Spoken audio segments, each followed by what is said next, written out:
Welcome to today's webinar. The topic today is consideration of torsional warping in Rfem 6 and Rstab 9. My name is Andreas Hörold. I'm responsible for marketing and public relations in the company Dlubal Software. For instance, technical content of the website, German and English webinars, newsletters, and so on. I will be the moderator today and I will answer your questions during the webinar. My colleague, Dr. Jonas Bien, will be the presenter. He's responsible for customer support and for the product development of the add-ons, steel design, structure, stability, torsional warping, and so on. Okay, then before he starts, I say something how you can ask questions. At first, I switch off my camera that you can see the full screen. You can press that button with the question mark, enter your question in that field, then press send, and I will receive your question, and then I will answer the question.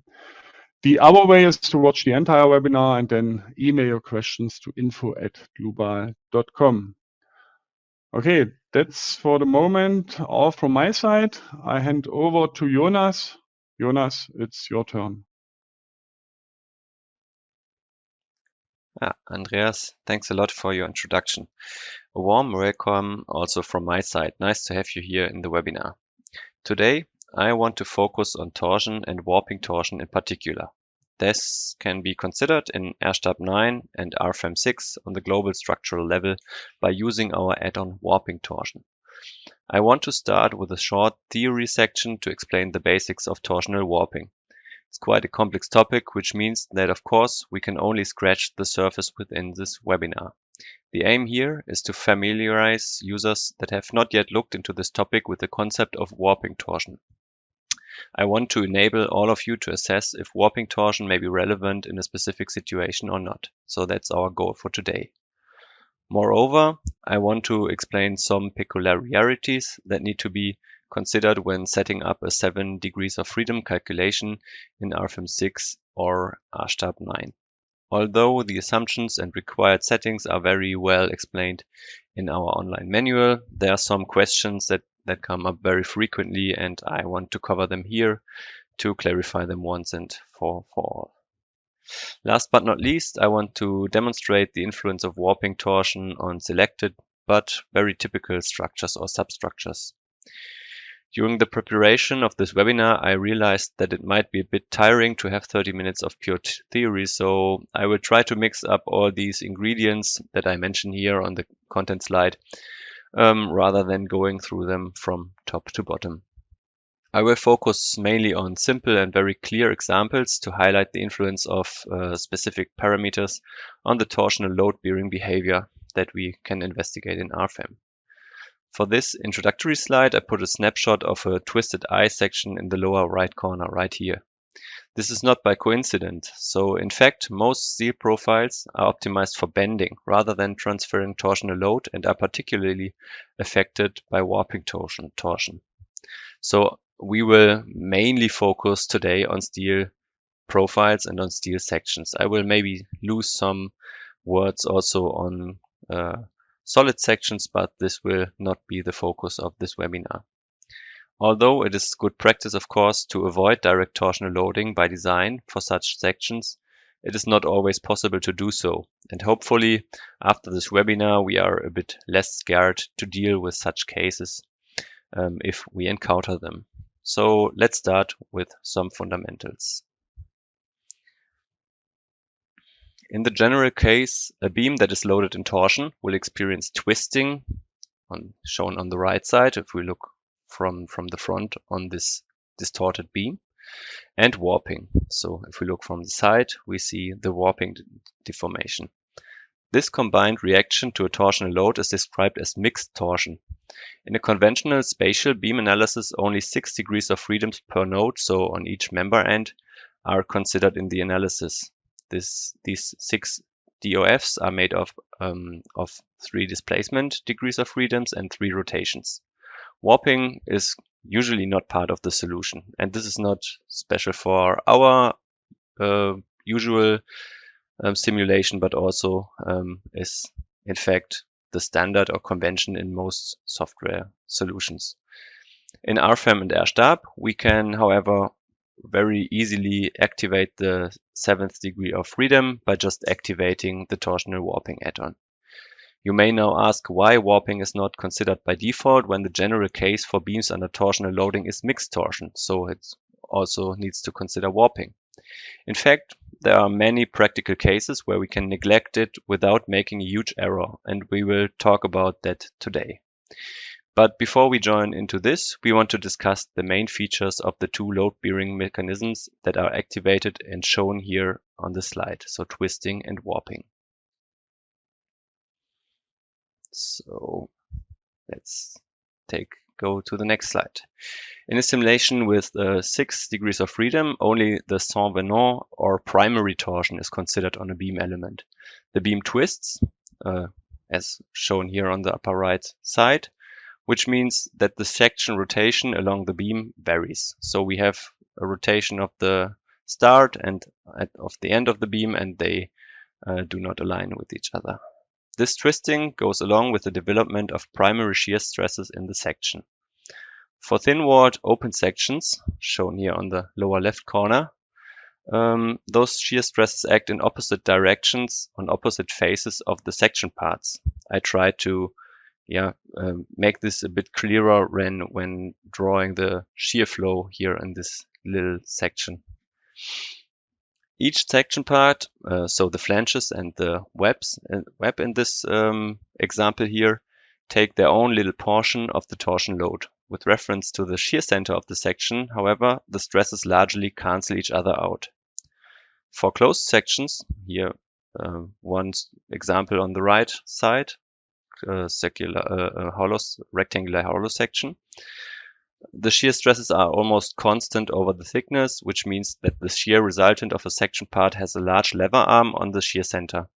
Also, the shear stresses are oriented in the same rotational direction, and as a result, the primary torsional shear stresses are usually much smaller in closed sections compared to open sections when applying a similar torsional load. The integral of the primary shear stresses is equal to the primary torsional moment, mt pre. With the 7th degree of freedom, the section warping is activated. Warping is defined as a non-uniform axial deformation of the section as illustrated in the upper right corner. So if we focus on the right side of this beam, we can see that two edges deform in the plane of this member, whereas the other two edges deform in the opposite direction. For thin-walled open section, this axial deformation is linear over each section part. As we can see here, the flanges show a linear deformation along the beam axis. In case warping of the section is somehow constrained, axial stresses affine to the restrained deformation will occur. Similar to axial bending stresses, the axial warping stresses needs to be balanced by shear stresses. Those shear stresses that are required for equilibrium are called secondary torsional shear stresses. When we examine the stress distribution for axial warping stresses here on the lower right corner and the corresponding shear stresses here for the thin-walled analysis solution, we directly see the analogy between the axial bending stresses and shear stresses due to shear forces. So it's very obvious. This looks a lot like the shear stresses that are coming from shear force acting in the web and corresponding to the elastic bending stress distribution for bending around the strong axis in such a profile here. The integral of the axial warping stresses are called the warping moment or bi-moment, whereas the integral of the secondary shear stresses forms the secondary torsional moment. Similar to the stresses, there is a clear relationship between those two internal forces. The warping moment is equal to the integral of the secondary torsional moment along the beam, which is again in analogy to the bending theory. The figures that are shown here are, for illustration purposes, are taken directly from Rfem, and I want to show you where you can find those to check the stress distribution for any profile that you are working with within the program. So I just have here an empty file. I just generated some sections with different properties with regards to bending, warping, but we will come to that later. I just want to show you for now where you can find all those handy stress distribution plots. Therefore, you just go to the section dialog, and then underneath this figure here, you can see that there are a lot of functions built into Rfem, where you can assess something like unit stress distribution for finite element analysis. That's where the section is discretized in 2D elements. You can check the mesh here by clicking on this little mesh symbol. And here you get, for example, the unit stress distribution over the profile for the primary torsional moment. Or you can check the same information for the thin wall analysis results, where we assume that the stresses are constant over the thickness and that the stresses are not zero at the edges. So this is also quite nice. And we have access to several other functions, such as the warping, torsional warping function, and so on, that is affine to the warping deformation and the actual warping stresses if warping is restrained.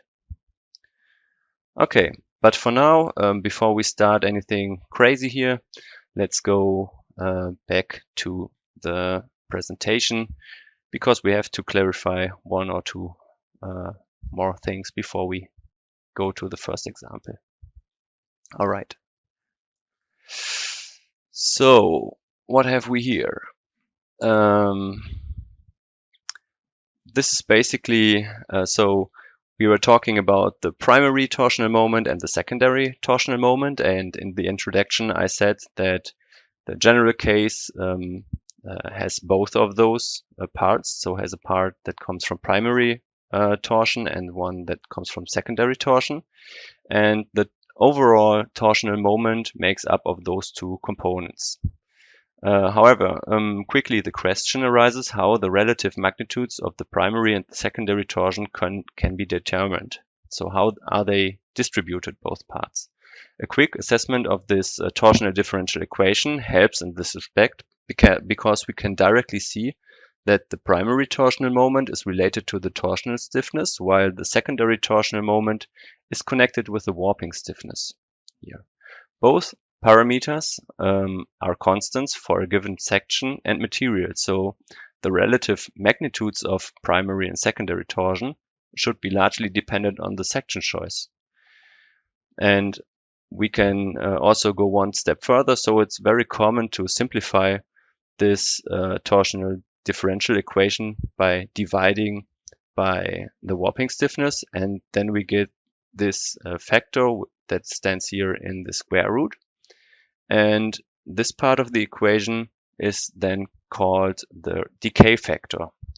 And this decay factor has some meaning. The greater the decay factor, the faster the secondary torsional moment is reduced in the vicinity of a warping restraint. We will try to check if this is true or if it holds in the Rfem calculation within the first practical example later.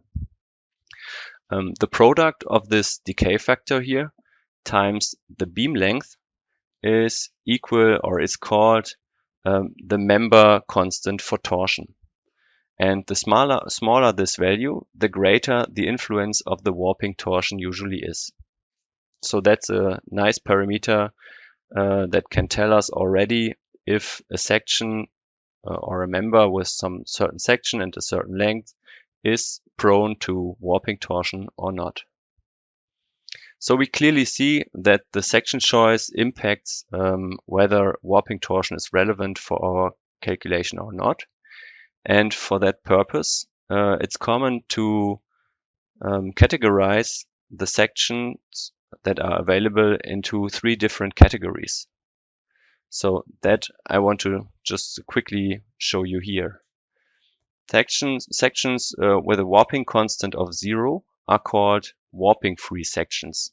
Such sections do not show any warping deformation and remain plain under torsional loading. So the following sections are perfectly warping-free: the circular hollow or circular solid section, thin-walled cross-sections whose profile center lines meet at one point, like this L profile or the T profile, quadratic hollow sections with constant thickness, or which is a rather special and academic case, but some rectangular hollow sections with specific height to width and thickness ratios. Then there is the second category, and that's the category of minor warping cross sections. So the warping stiffness of such sections is not 0, but relatively small compared to the torsional stiffness. Although a universally accepted definition of what is relatively small is not available, or at least is nowhere like fixed in some standards, it is usually acceptable in civil engineering applications to neglect warping torsion for members with an epsilon t value or member constant for torsion value greater than 10. Usually closed sections and many solid sections can be treated in such way. At the bottom, I have calculated the member constants for some sections that I have shown here. So of course, we need to assume or have a length to calculate the member constants, and I assumed just 1 meter, which is quite short for a civil engineering application member. So we see in that category that we have like rectangular hollow section, trapezoidal hollow sections. We have an I section with some reinforcement plates at the sides, then forms a multi-cell section basically. We have some hybrid sections, so there's a box section with some unrestrained parts, but still in this case the member constant would be greater than 10. And we have a solid rectangular section with a height to width ratio of 2. So for like timber or concrete design, where we have mostly such profiles or sections, we can safely say that warping does not play a major role because the member constant is quite large here. So it's rather, as I said in the introduction, rather interesting for thin-walled sections made of steel. And the category that is really affected by warping torsion is the third one, so the non-warping section category. All open and thin-walled sections that do not belong to the first category of warping-free sections are actually non-warping-free sections. These sections they show significant warping effects under torsional loading. And as you can see, some very prominent steel sections, such as the I profile or the U profile, belong to this category.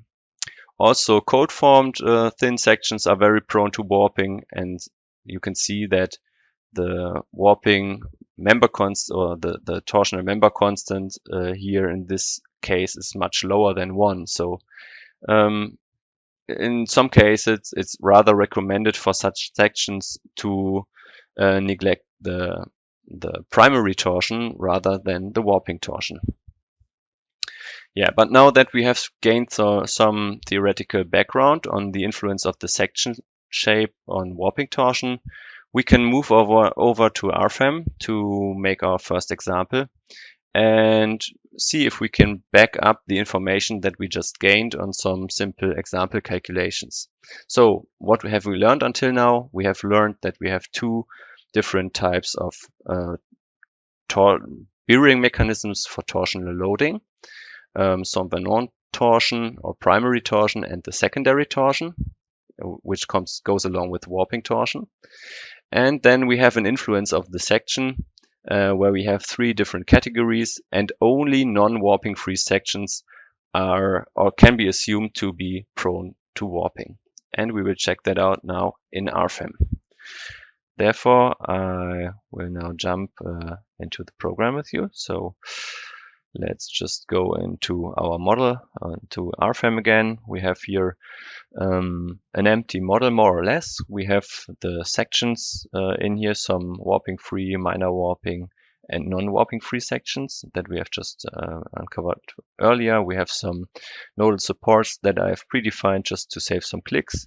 And I have a first load case that shouldn't actually have any loads. So let's just delete those loads, and the load case does not have any self-weight active, so we just want to investigate simple examples under pure torsion. So let's do so.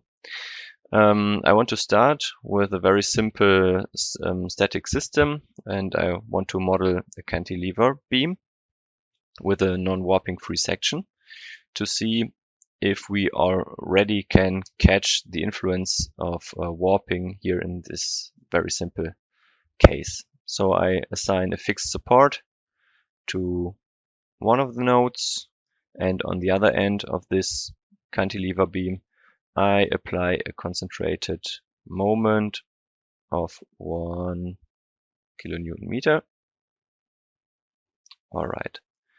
And I think there's no add-on activated right now. So let's just do a blank calculation with 6 degrees of freedom to have some reference that we can come back to and compare the results with warping torsion active actually. So I just click on calculate, and what we get now are the local deformations, the internal forces, strains and stresses.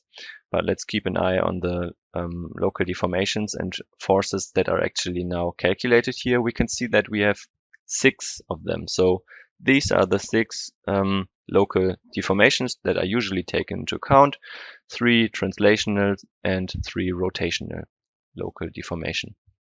And when we check those, should only have rotation about its own member axis, about the x-axis.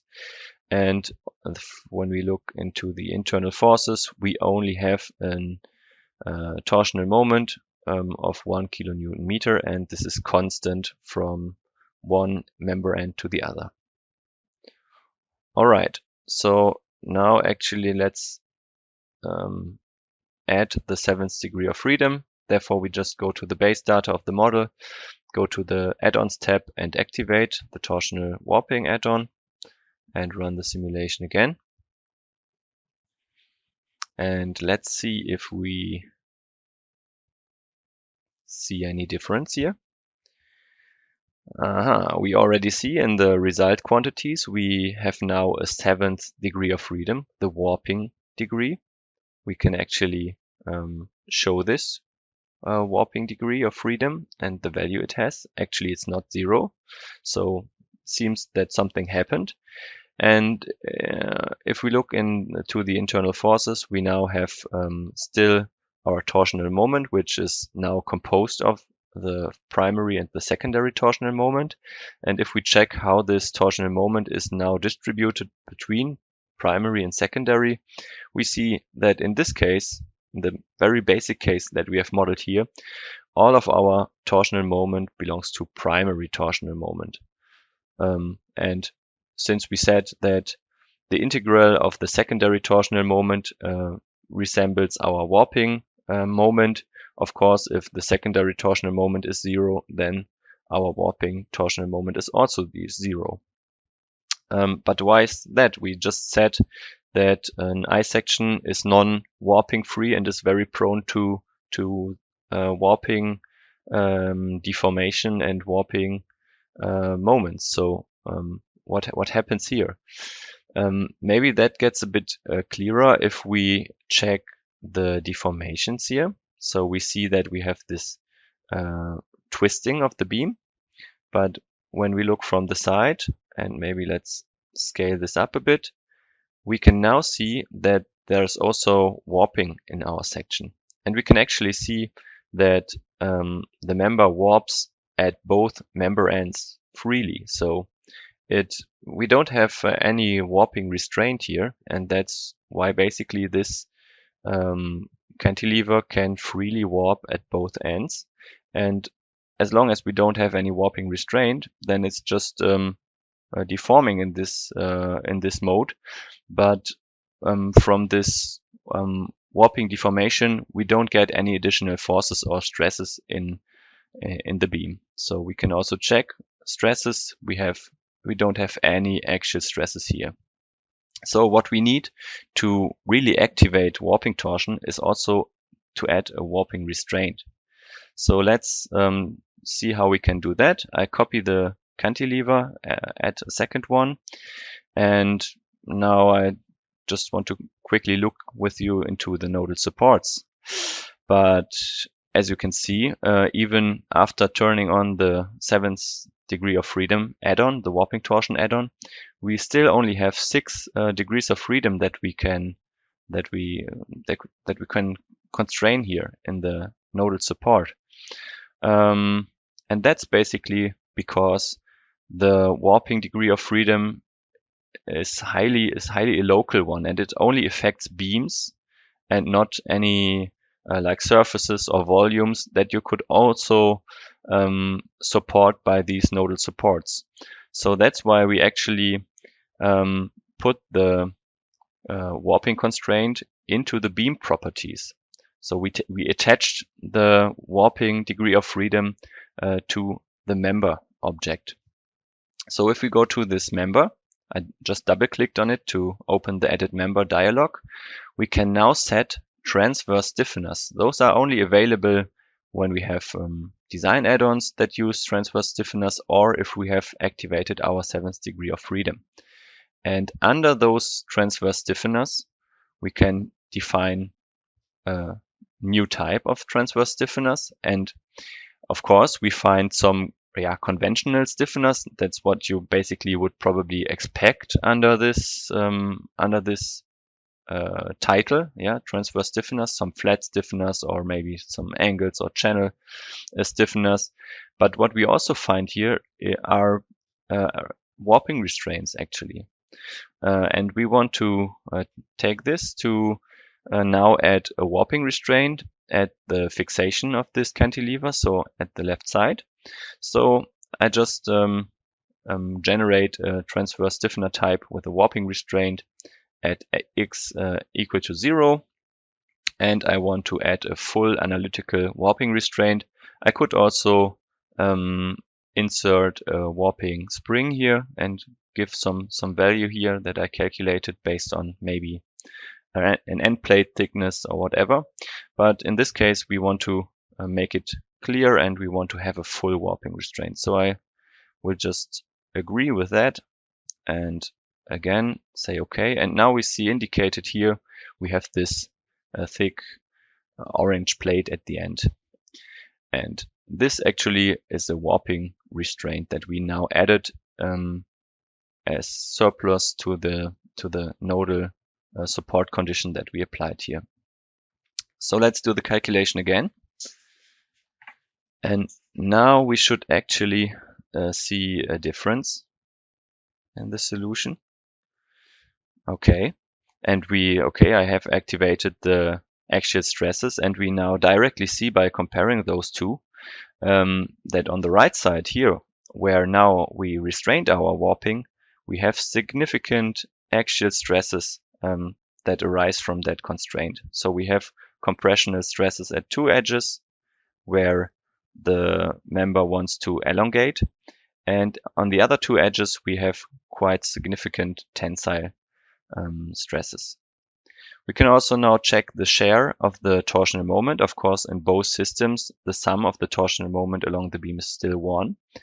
But now, on the right side, only a small portion of the torsional moment is actually sans venant torsion or primary torsion. The rest goes to secondary torsional moment. And at the restraint, basically everything goes into secondary torsional moment. And yeah, as we said before, the integral of that should be the warping by moment. So we can see in this case where we have a warping constraint at the end, we also get significant warping moments, which actually give us these axial stresses in the section. We can also compare the rotation of both members, because what this warping restraint also does, it increases the torsional or the stiffness of this member and the resistance against torsion. So we can see that at the free end of the cantilever, we now have end rotations that are much smaller than in our reference system. It's more than half or less than half of the reference rotation. So that's quite interesting. That means in this case, we were actually now able to get or to activate warping in the beam. So we needed a member that is non-warping free, and we needed a warping restraint. So let's check what we have just learned about the different section types and add 2 additional cantilever beams with a warping restraint. We can keep that. But now we actually want to swap the sections for those additional members. And I want to model a section with minor warping. So for that example, I want to take an I section with additional web plates, which makes a 2-cell section out of the I section basically, but it has the I section in the core has the same dimension as our IPE 200 more or less. And then let's also add a completely warping free section. So for that I want to take a CHS section, and now we can also compare how those 3 systems with a warping restraint, just with different cross-section, react to this torsional load. So let's conduct the analysis again and compare how these different systems behave. So again, just to check for sanity, we have a torsional moment of 1 in all cases, but the secondary torsional moment already in this case where we have the minor warping section is also 1 at the restraint, but it is in the vicinity of this restraint, it very quickly vanishes. So that's actually what we expressed or what we learned about the decay factor. We said earlier that sections with minor warping have a very high decay factor, and the secondary torsional moment vanishes very quick in the vicinity of a warping restraint. And that's actually what we can see here by just comparing the member with an IPE section and with an I section and additional plates, which makes it a minor warping section. And of course, if we then again think about the warping moment as the integral of this secondary torsional moment, the warping moment is much smaller than for the non-warping free section here. And of course, this is can also be seen when looking at the actual stresses that come from the warping restraint. So let's actually focus on this member just so we are able to see something on our scale. We have minus and plus 11 megapascal, and which is just very small values compared to the 240 kilonewton megapascal in our non-warping free section here. And then go on with the warping free section. Here we actually don't see any secondary torsional moment, and of course, as a consequence of that, no warping moment and no axial stresses from this warping restraint, because this section actually doesn't warp at all.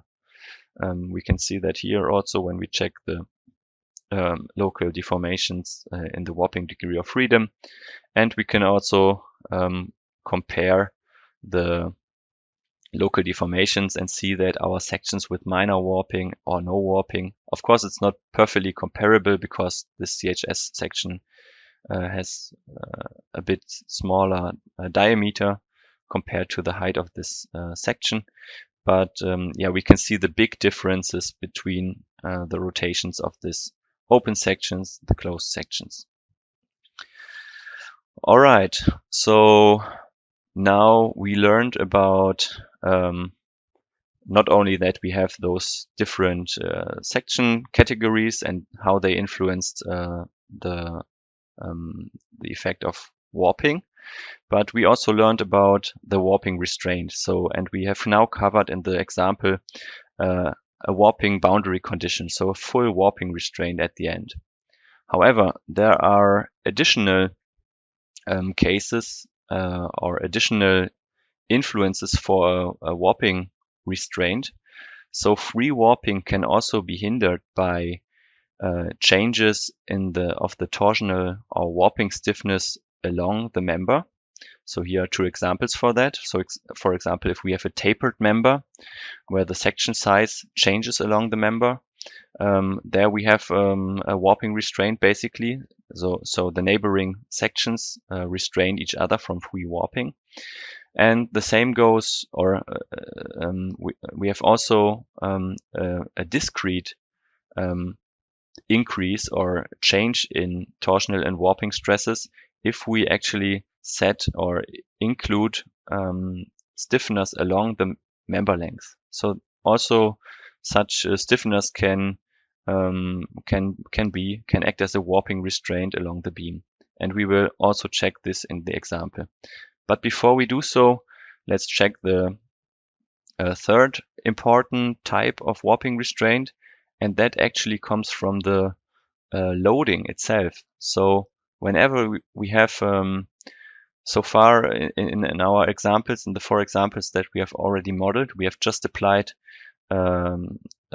concentrated torsional moment at the end, which means that we had a constant torsional load over the member length.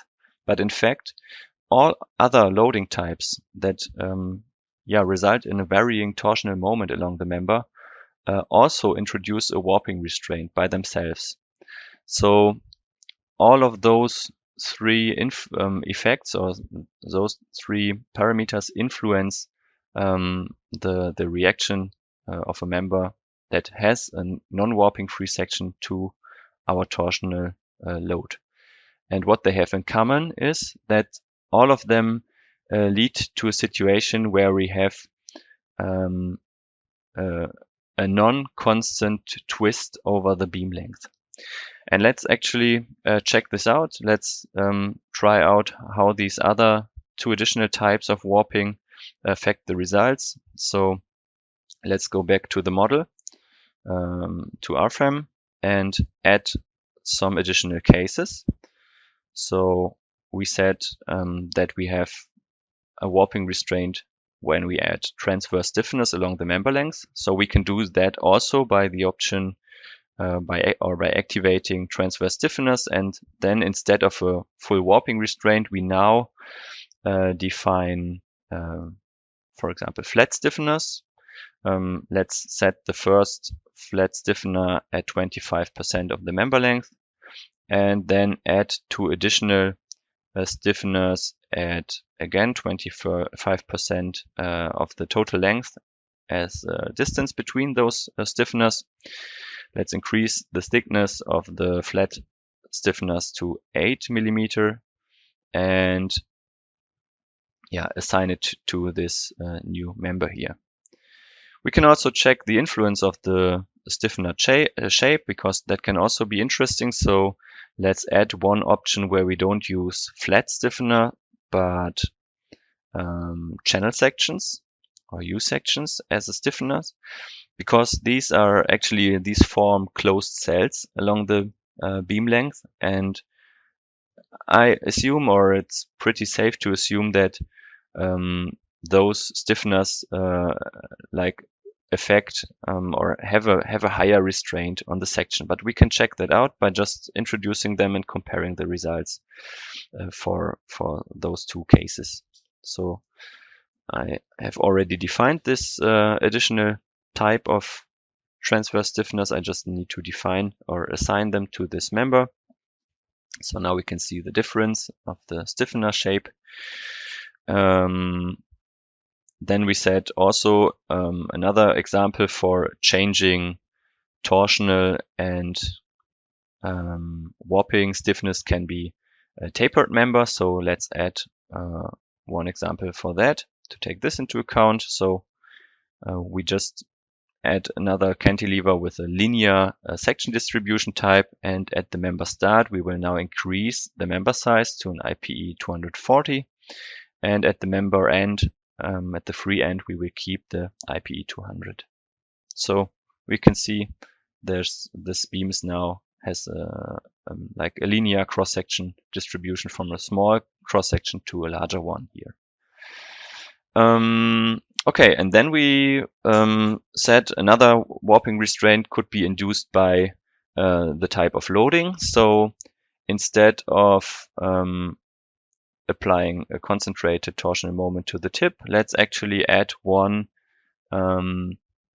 example where we apply a uniform torsional moment load along the member length, which will give us a varying torsional moment over the length of the member.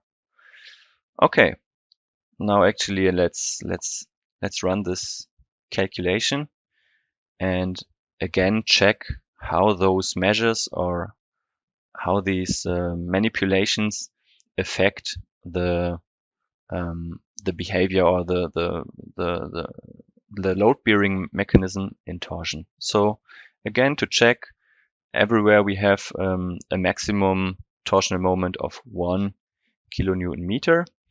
But let's actually check how much is now going into secondary torsional moment. And what we can see is that here with our transverse stiffeners, we have quite some share of the torsional moment now going into secondary torsion. And the share is much increased by introducing closed stiffeners actually. So here we have almost 70% of the torsional moment going into secondary torsion. Of course, this also leads then to higher warping by moments and in consequence to higher axial stresses coming from this restraint. Here we can see it. Here it's the difference are probably too small to see them. We would need to focus on this beam. So we can see there's also some stresses added or introduced by this restraint, but it's not as big as for the closed cell stiffeners here. But also for the beam with a linear section distribution, we can see that we have now some actual warping stresses here in the member, just because the linear the section distribution is not constant over the member length. And also in the last case where we applied a varying torsional moment over the length, we can see that we have now warping torsion in the beam. So we have added basically a warping restraint. And as I said, all of those cases have in common that we have a non-constant twist. And we could, for example, check that by looking into the rotation along the beam and then compare the values here. I mean, it's not too obvious, but if we check, for example, the value at the end for this configuration here with a constant moment load or uniform moment load along the member length, we see that at the end we have a rotation of 88.2, and at the middle it's not half of it, but it's 84 more or less, or 84.1. So that's not actually half of 88.2, and that means that the derivation of this function cannot be constant. So the twist will not be constant here in this case. All right. So that was, I think, quite interesting and gives you some insights of when actually warping torsion is generated or under what conditions. So we need a section that is non-warping free, and we need some kind of warping restraint, which could come from the section distribution, from the loading itself, and from changing stiffnesses or warping constraints, as we have demonstrated here. To conclude with the first example, let's check how the section choice, but also the different types of warping restraint affect the resistance of such a cantilever beam to lateral torsional buckling, because that we can also investigate with our 7th degree of freedom. If we add it, we have the correct kinematics here between the torsional degree of freedom and the bending degree of freedom. And we can, it's quite simple, we just add the structure stability add-on. We just activate it. Then we probably want to generate a second load case where we don't load the cantilevers in torsion, but in bending. And now instead of this concentrated moment at the end, we just apply a load of 1 kilonewton in Z direction at the member end, like this, which will give us a maximum bending moment at the fixed point of 1 kilonewton meter. So, but we are not only interested in the static analysis result, but we wanted to check the critical bending moments, and those we can get by assigning a linear eigenvalue analysis to this load case 2 that we just generated. And I think 4 eigenvalues are not enough, so I will just increase the number of eigenvalues that it should calculate for this example here, so we can see the eigenshapes of multiple beams and investigate and compare them. And that's basically it. So we now not only get the results of the static analysis, we can quickly check how the internal forces are. Now we have no torsional moment here, we just have bending about the strong axis, and we only, we have a maximum bending moment at the fixation or at the boundary condition of 1 kilonewton meter. But now we also get the stability analysis results, and this gives us the eigenshapes and the eigenfactors. And those eigenfactors or critical load factors are the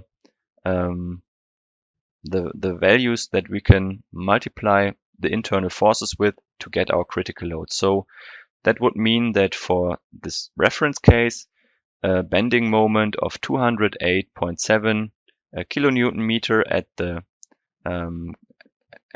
fixation would be our critical moment.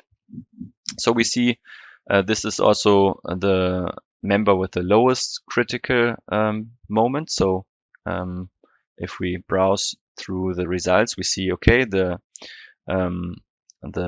stiffeners, the flat stiffeners, they increase the critical moment a bit. So the resistance to lateral torsional buckling is slightly increased.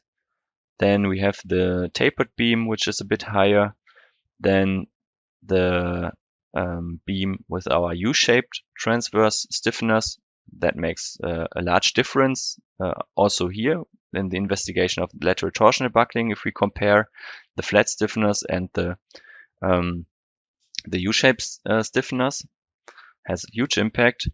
And then we actually get the lateral torsional buckling of the cantilever, where we applied this warping restraint at the end. So we can see that by doing so, our lateral torsional buckling capacity has more than doubled from 210 to 490, more or less.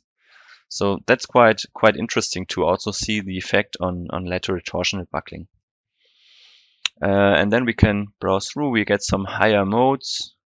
Let's see if we can get one for the minor warping section here as well. Yeah, and there it is. So for this section with minor warping, yeah, of course, we get an eigenvalue for lateral torsional buckling, but the critical moment is so high, it's almost 6,000 kilonewton meter compared to the other configurations where we found the first eigenshapes around 2 to 500 kilonewton meters. Such sections are just less prone to lateral torsional buckling, as this small example here demonstrates. And then I don't think we should find an eigenmode for the warping free section. No, we don't. So this actually does not buckle at all. All right. So just as a repetition, let's jump back to the slides. Yeah, what we just did. So to check stability modes, torsional buckling, or in this case, lateral torsional buckling. As I said before we did the example, started with the example, we need to consider the warping torsional degree of freedom. Otherwise, we wouldn't get any results for this linear eigenvalue analysis. Because only with 7 degrees of freedom, the kinematics of the beams, loaded and bending, axial force, and torsion are properly taken into account. And I want to show you another example where this is quite important, and it is not related to this case of torsional stability, but it's maybe a much simpler case that you and I would probably stumble over in irregular analysis. So in the second example, I want to model a single span beam with a uniform vertical and horizontal load. So let's do that. We go back to the program. I will delete most of the members here, and then we can just take this member and make it or transform it to a single span beam. I prepared the nodal supports already, so we assume a fork support non-sliding on the left side and a fork support with sliding condition on the other end of this member. And then we want to apply a uniform load in Z direction. That should be 8 kilonewton per meter in Z direction. And then also add another 1 kilonewton per meter in Y direction. So we can even we can switch off the structure stability add-on, but we can even take into consideration second order effects just to be sure that we don't miss anything. But to show you what we would capture with a regular 6 degree of freedom calculation, I just switch all those add-ons off. And maybe for reference, I copy this member twice, just so that we can compare the case of biaxial bending with the uniaxial bending cases and check how the results differ from each other. So we will now just conduct this simple simulation. I mean, the static system and also the loading conditions are quite simple and are encountered probably in many situations. You could think of purlins or rafters that are maybe rotated around their axis, or maybe a corner column that is loaded in from two sides due to wind loads. So that could be a situation where such case of double bending could occur. So let's check bending moment about the strong axis we have in our first and the third system, where we have both combined. Then the second case and the third case, they also have bending about the weak axis. But that's basically it. Of course, we have some shear forces that fit to the bending moments, and we have some very small portion of axial force due to the rotation of the beam. A portion of the shear load goes into normal force, but that's neglectable, I would say. Also, when we check the deformation shapes, we see the first system bends in Z direction, the second one in global Y direction, and the case where we have applied loads in both directions is just a superposition of this deformation. So we see we get bending about to both axes, but we actually don't see any rotation here. And that's also supported when we check into the local deformations. We don't see any rotations on all of those members here. Okay, but what happens if we now activate the 7th degree of freedom? Let's do that. I will just activate 7DOF and run the simulation again.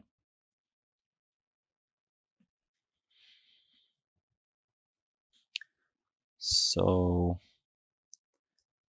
here, okay, we already see I just left on the local deformations about the x-axis of the member, and we can already see that there are in fact now for our member under double bending or biaxial loading, we see there are actually now rotations, and if we check the global deformations, we can actually very clearly see that now our member is also twisted towards the middle.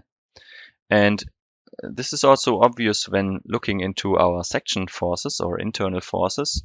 We now see that in the double bending case, not only My and Mz are present, where by the way, the weak axis bending moment has now increased by almost a quarter with respect to the reference configuration.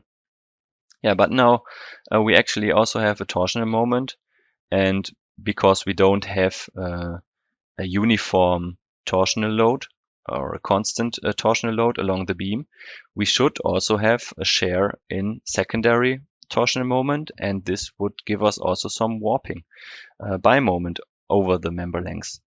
So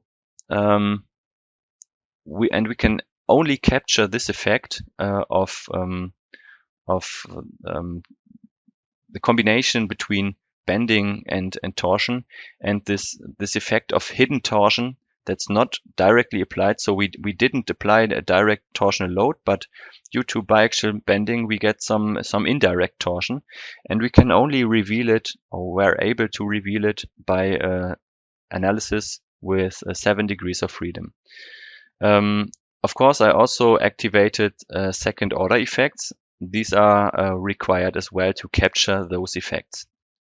And I don't want to make you nervous and say that always in the case where you have double bending, it has a critical influence on the design.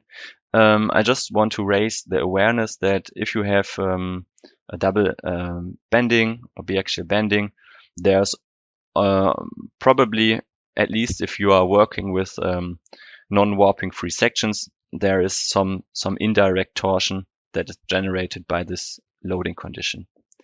Actually, this is true for all cases where you have different moments or two different moments. So for example, we can check the same case but just apply bending about the strong axis together with the torsional moment along the beam axis. So let's add in a second case bending about the strong axis and torsional moment.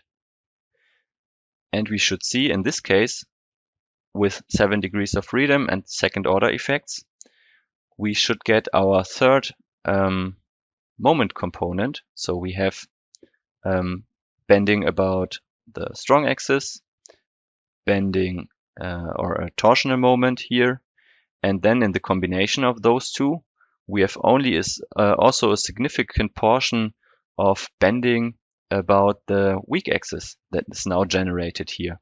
when we consider 7 degrees of freedom and second order effects.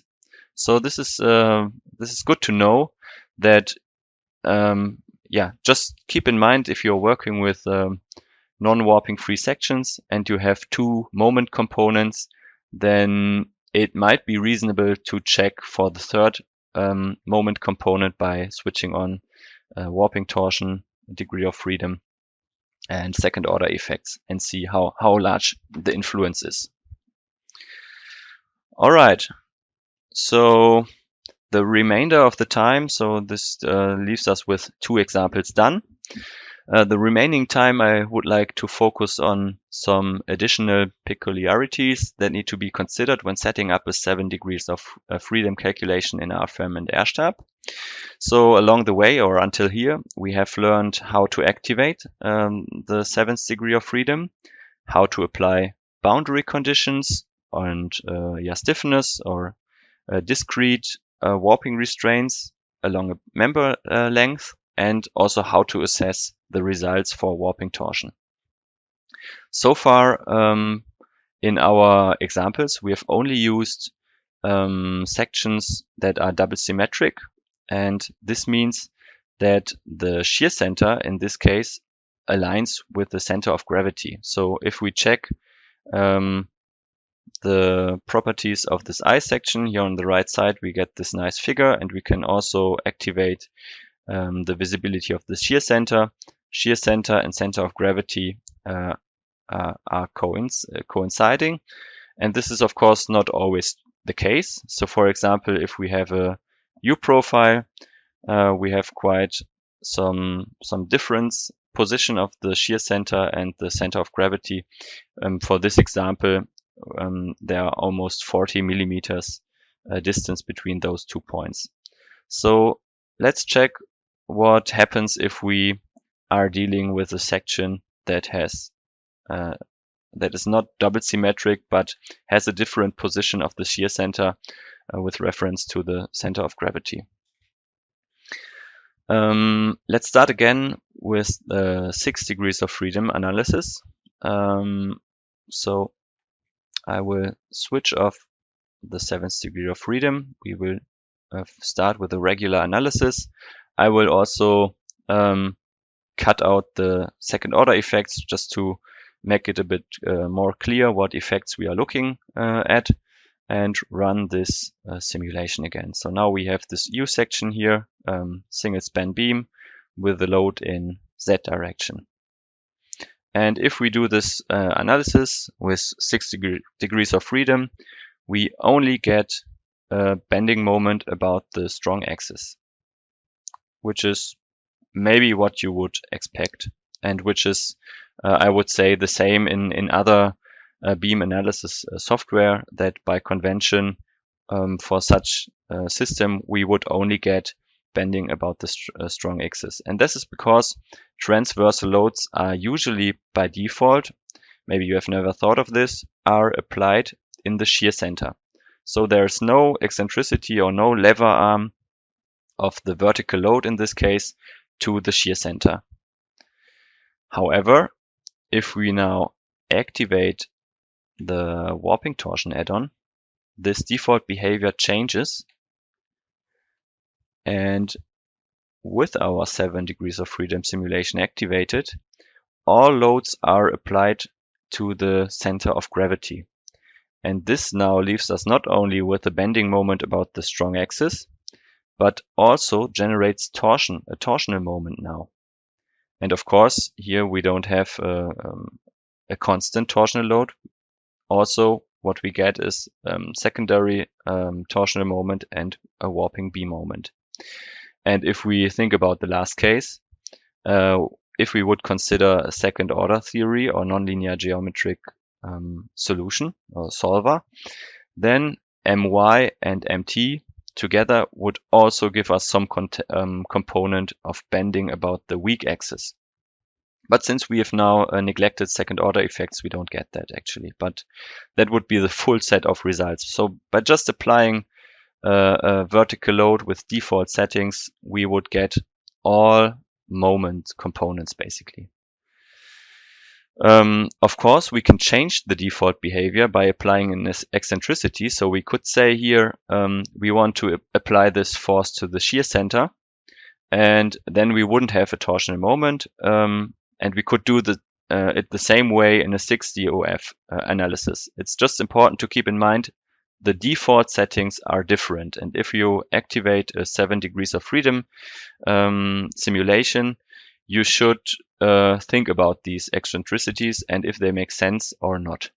But this, of course, largely depends on the load application and how you would do that in the real structure.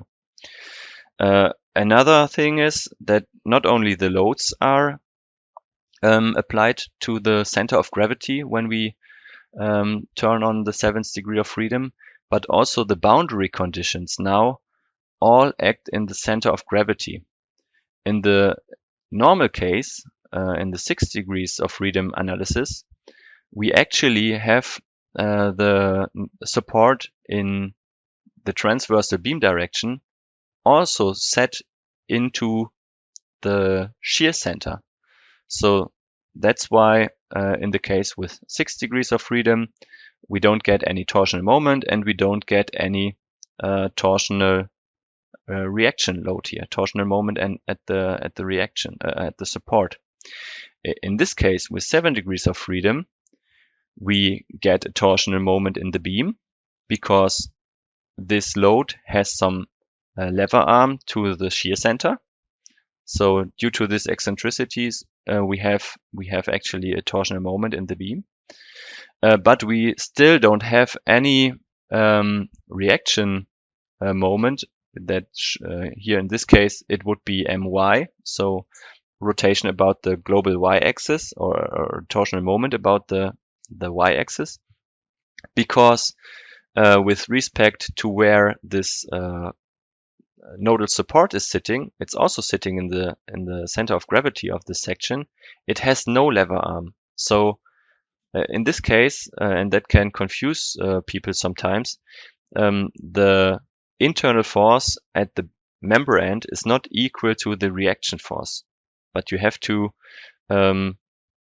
take into consideration also the vertical force here of 16 kilonewton meter times the distance again between shear center and center of gravity, and that would then amount or have the same magnitude of this torsional moment in the member.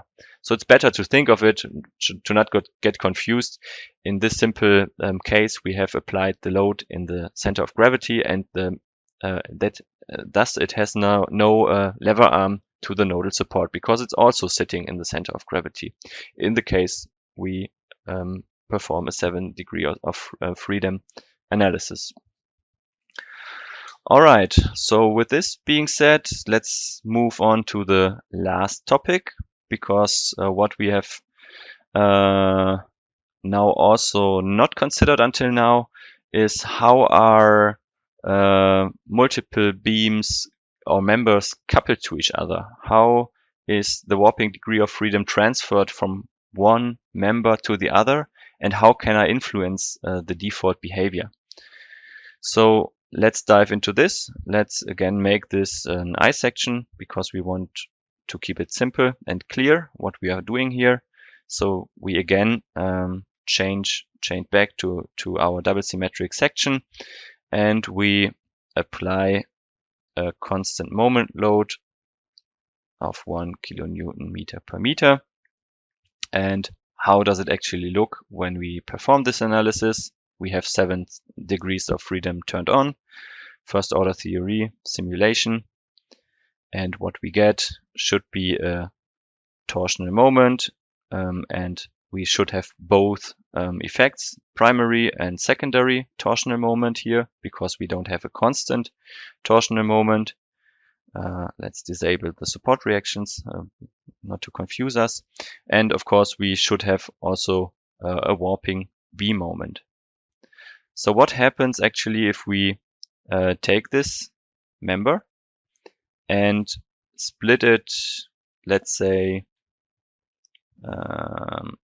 3 times. So let's, or 4 times. Let's introduce 3 intermediate nodes, which results in 4 members now that are equally loaded as before, but we just have an additional node here. And the default behavior for all other degrees of freedom is that when I connect members at a common node, then all forces are transferred. So all bending moments are transferred from left to right. Axial force and shear forces are all transferred from one member to the other, as long as I don't have defined any member hinges. However, for warping, this is slightly different, because what we assume for the warping degree of freedom is that at member ends we have a warping hinge by default. So when we compare the results here, we see that in the intersections between those two members at the intermediate nodes, our warping moment approaches 0. So this is basically a warping hinge introduced every time we split a beam. And that's the reason for this is because it's often times, or I would say in as many cases as we would assume that there is a warping continuity between two beams or two members, as between this and this member, I would assume that the warping degree of freedom is continuous, in fact, because warping is transferred mainly in this case by the flanges, and the flanges are continuous. But there are equally many cases where this is actually not true. So if we have a member that maybe connects from the side here, that is maybe connecting in this point, in this situation, it wouldn't be so clear anymore how the warping degree of freedom, which is transferred again by the flanges, is transferred to the member that runs into the other direction. Or same could be true for a column that we place here. Yeah, where it also would not be trivial to define how the warping degree of freedom should be transferred between one member and the other. So thus the basic behavior, or we decided that in our software, the basic behavior is that we uncouple the warping degree of freedom between adjacent members. But what we can do if we want to couple them is to generate a member set, to group them up in a member set of the type continuous member. And if we do so, we see now that this is indicated by these dashed lines here, and we run the simulation again. This third configuration should give us the same results as the first one. And we can actually see that now at the intermediate nodes, we still have some warping moment that is transferred from one to the other member, and we get the same results actually. So be careful whenever you work with 7 degrees of freedom. The default behavior is that the warping degree of freedom is not coupled from one member to the other. And there are also some, as I just said, it's not very trivial in many cases how the warping degree of freedom is transferred. And we can couple them via this member set by grouping them up. But what actually happens if we have some discontinuity in this beam? For example, what happens if we have, let's say, we have a different section here in the middle of this member set. We have an IPE 240 here instead of the IPE 200. And now, if we think about how the warping degree of freedom is transferred for this I section, we said it's transferred through the flanges.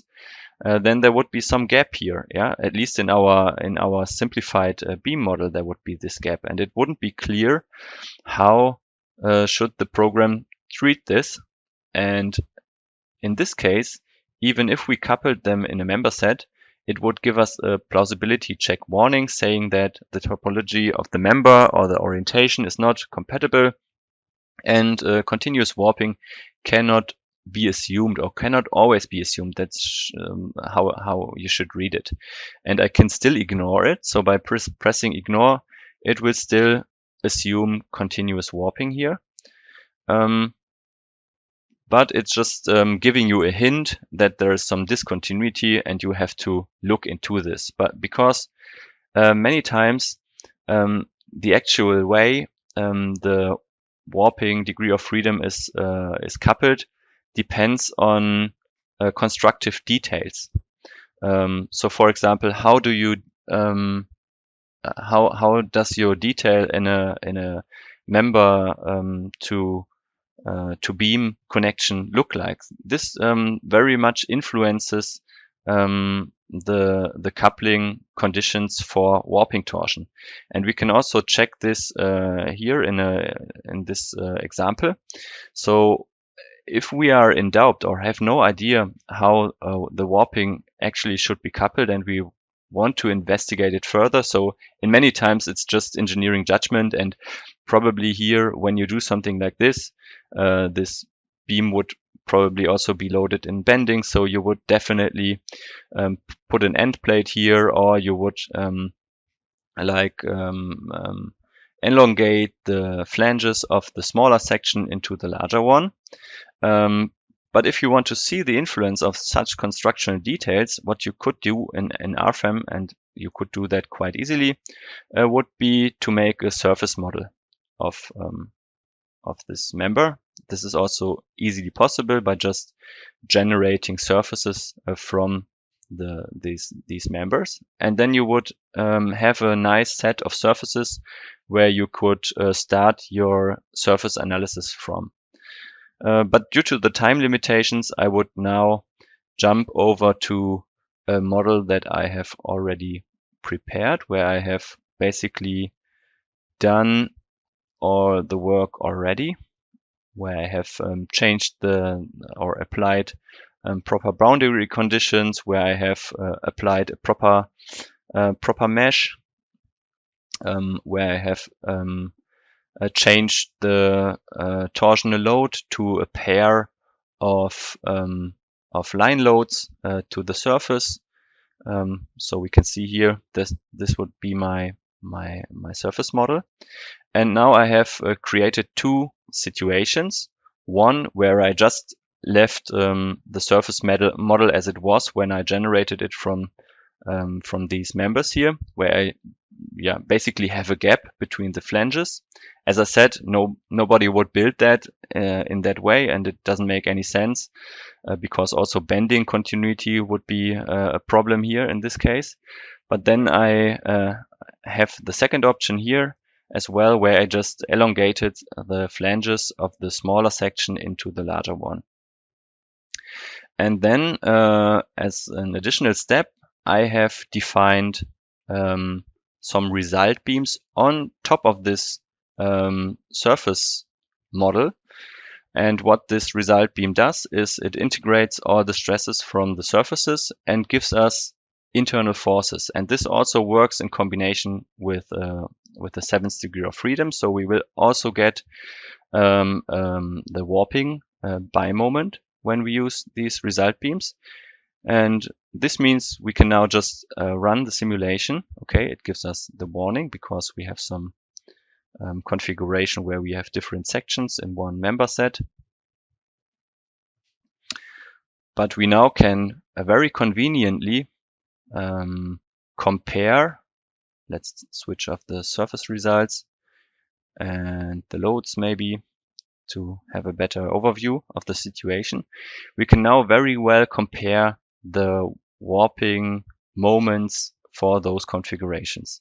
So here we have the beam model with continuous warping. So it's minus 0.6 kilonewton per square meter in the beam model case. Then in the first surface model case, where we don't have any connection between the flanges, we actually see that the warping moment in the connection between those two members is actually close to zero in the result beam. So when we integrate all the axial stresses about the shear center here, we don't get any warping moment whatsoever. And then the third configuration, where we have elongated the flanges of the smaller section into the larger section, we actually can see that here we have pretty much continuous warping.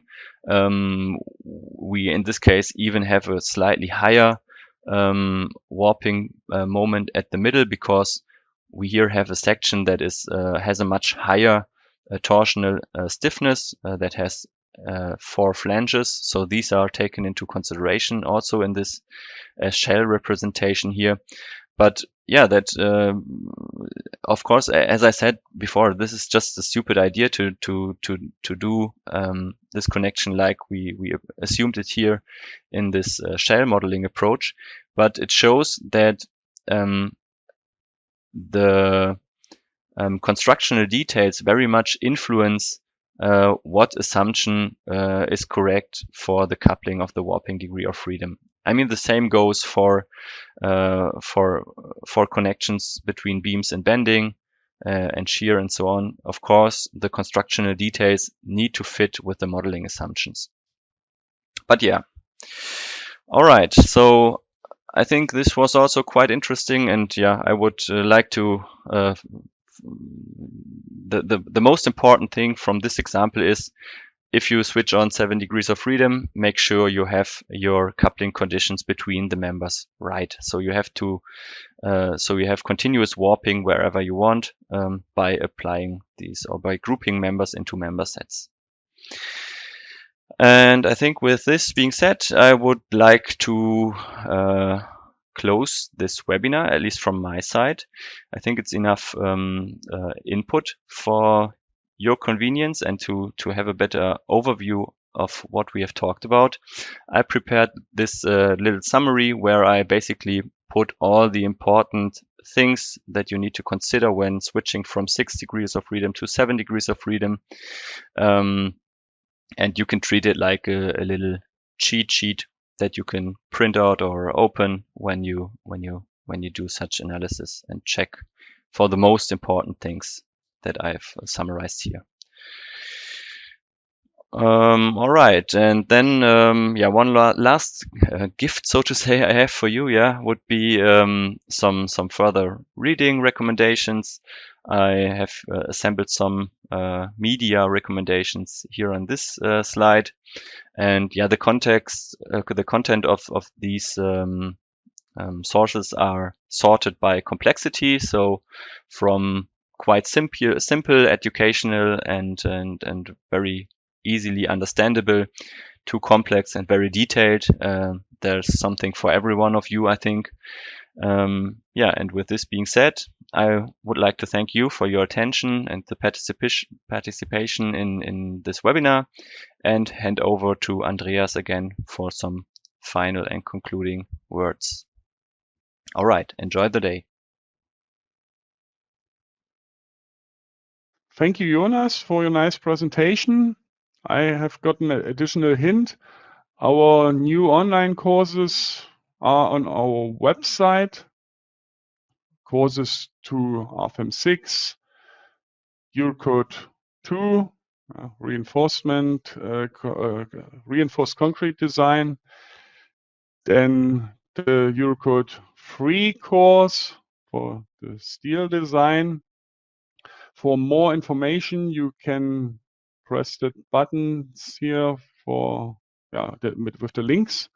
Also, you can scan the QR codes. Yeah, the courses takes between 2 and 3 hours. You can interrupt or stop the course anytime and continue when you have time again.